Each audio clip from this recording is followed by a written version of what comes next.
রাজার ঘরে ছোট রানী এলো পদ্মাবতী, রানী পদ্মাবতী।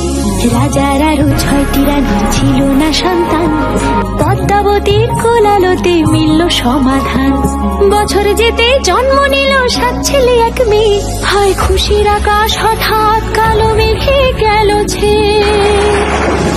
হিংসেতে যায় জ্বলে পুড়ে বাকি 6টি রানী, যুক্তি করে ঘটায় ওরা 7 কুমারের হানি।